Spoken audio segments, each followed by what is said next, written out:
What's up, everybody? It's your man, Big Man Forever. So I'm in the process. I'm about to get dressed. I'm about to leave out. I gotta go take care of some things today. But I wanted to talk about what I said I was gonna talk about last night in that Pittsburgh Steelers DK Metcalf video. I wanted to give my 2 cents on the LeBron and the Stephen A. Smith situation. Now, disclaimer: I'm letting everybody know that I can't really. I'm kind of on the fence about both sides because either way, I can't really say that it was cool for LeBron to do what he did. And on the other side, I can't really say that I can't tell LeBron how to defend his family or tell a man, period, how to defend his family. I'm just going to tell you how I feel about the situation. So, LeBron James, I think it was the Celtics game, or I think it was one of those basketball games. Stephen A was in attendance watching the game and stuff like that. Now, for the last couple of weeks and stuff like that, well, damn near since Bronny got into the league, Stephen A. Smith has been talking about how Bronny's not ready, how Bronny is not really a good player. I agree with some type of that sentiment. I'm going to explain further about that, but he's saying that he's not ready and how LeBron is, hurting his son and not necessarily looking out for his son by, letting this guy play in a league where he's physically and just skill wise, he's not on the same level as these great athletes as far as NBA players are concerned. Now, I think after some of those, rants that he gave about LeBron James and stuff like that, you know, knowing by their relationship, as long as they've been beefing since Stephen A's with Skip Bayless back in the day, LeBron, like Stephen A said, LeBron and Stephen A never really fuck with each other. And they always had like some underlying tension, but they was able to keep it kind of like sort of like cordial. You go your way, I go my way type of situation. But when Bronny came into the situation and, Stephen A was a lot more vocal about how he felt about Bronny, I guess LeBron took a little bit more of offense to it.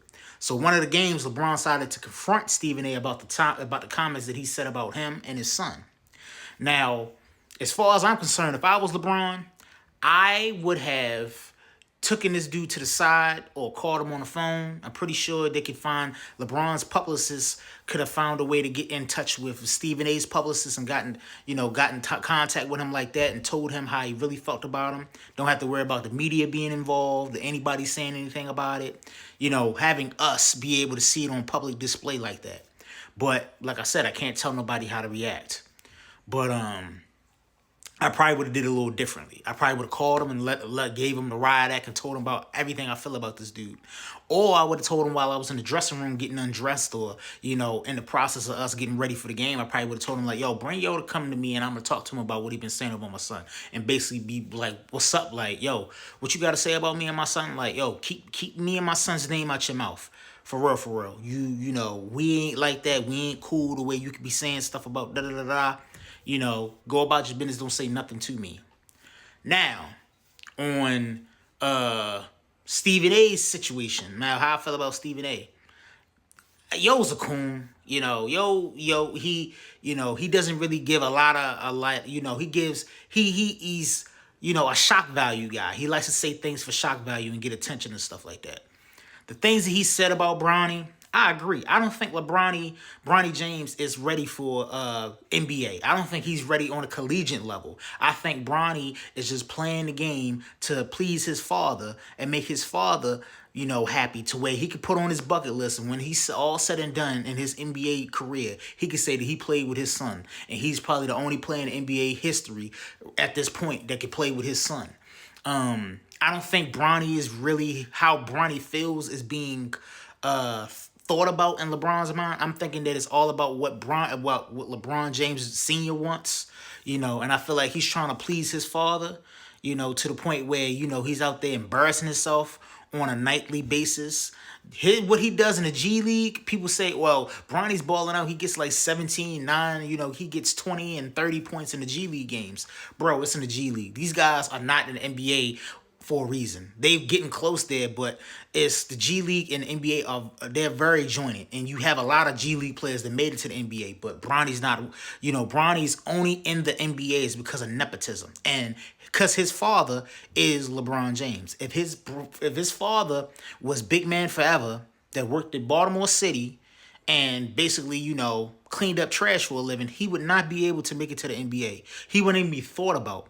It was a lot of players that Bronny James did not excel or even come close to, but he got drafted over top of them. You had players that was averaging more points, even though they was averaging little points. You had a guy that was, I think, in one of these small name schools or one of these big name schools. I'm not really too keen about college basketball, but I'm pretty sure it was players that was averaging like 20 and 30 points and stuff like that didn't get a job with the Los Angeles Lakers, and Bronny James took their spot. These dudes was balling out. They was getting 20 and 30 points in college. They was out there showing that they could ball on a consistent level.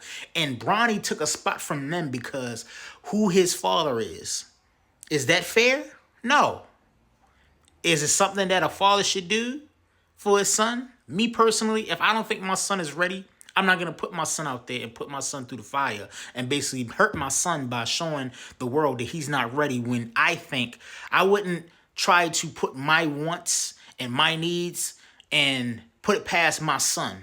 If I feel like my son is not ready for a certain type of position in his life, or he's not ready, or he can't really do what he's supposed to do, and with the opportunities given to him, by all means, I don't feel like I'm a bad father by sitting my son out and telling my son, yo, you're just not ready. You need to get better. You need to work on what you got to work on. I'm going to take myself out of the situation. Of course, I would love to play with my son if I was a basketball player. Of course, I would love to play with my son if I was a football player or a baseball player, etc. I would love to have that, to say that to everybody, to say, yo, I got the chance to play with my son. But if my son is not ready, I'm not going to allow my son to go out there and embarrass himself. Y'all might not figure that's embarrassing himself, but he's out there playing and scoring 2 points a game while your father is the greatest basketball player ever to pick up a basketball. And you're out there just phoning it in, going through the motions, not being able to show that you deserve to be out there on an NBA court. What's the point of being out there? What's the point of being out there? Another thing. Stephen A., at the end of the day, whether you love him, hate him, indifferent, whatever, he was doing his job. He's a reporter. Like I said, he's a shock value guy. He is going to say things to push the envelope. Now, what he's saying about this Bronny situation is not pushing envelope. He's speaking facts. This kid is not ready. I've said it multiple times, and I will say it again. This kid is not ready. But what people think, a lot of people that are LeBron sexuals, or LeBron stands, when you go against Bronny, it's like you're taking a jab at LeBron. It's not. You're just saying, you're stating facts. You would not be a real logical person that deals in logic if you literally see this dude not being able to compete on a level with these great competitors, but you're going to tell yourself and you're going to try to lie to yourself and say this dude belongs in the NBA with these people. He does not. So I cannot sit here, even though I am a fan of LeBron and he's my GOAT, I cannot sit here and lie to myself and tell myself that this is gold when this is chicken shit. I can't say it. Bronny is not that. He does not have the skill to be out there to show that he can go with the best of the best. I'm sorry. You could call me a hater. You could call me not a LeBron fan. You could call me all these type of stuff. But I cannot sit here and make seem like it's like he has talent when he does not. And Stephen A., all he was doing was his job, and that is to report about sports. LeBron and Bronny James has happened to be the biggest topic in the NBA right now. And for you, LeBron, to be standing up here and trying to confront this man, having this man damn near shaking and pissing his pants for doing something that he gets paid to do, you gotta chill, bro. You gotta chill, bro. It never got to that point. He's never said anything to where he was gonna bring harm to Bronny or anything like that. I understand you might have felt like he took it a little bit too further, what he said, but at the end of the day, this man is doing his job. I'm pretty sure he has nothing against Bronny personally or anything against you. I can't say that because I heard that they be beefing with each other. But at the end of the day, he was doing his job. He's not the only person that talks about Bronny. I'm talking about Bronny. People talk about Bronny, bro. He is not that. He just ain't got it. But at the end of the day, man, I can't tell LeBron how to really stand up and how to defend his. He's commendable for standing up for his son and defending his son's honor, But I can't just glance over that Stephen A. was was doing his job. Excuse me. He was doing his job, and he was doing what he got paid to do. And he was basically reporting on news that is the highest public news about in the NBA right now. But that's it. I want to tell y'all have a nice day.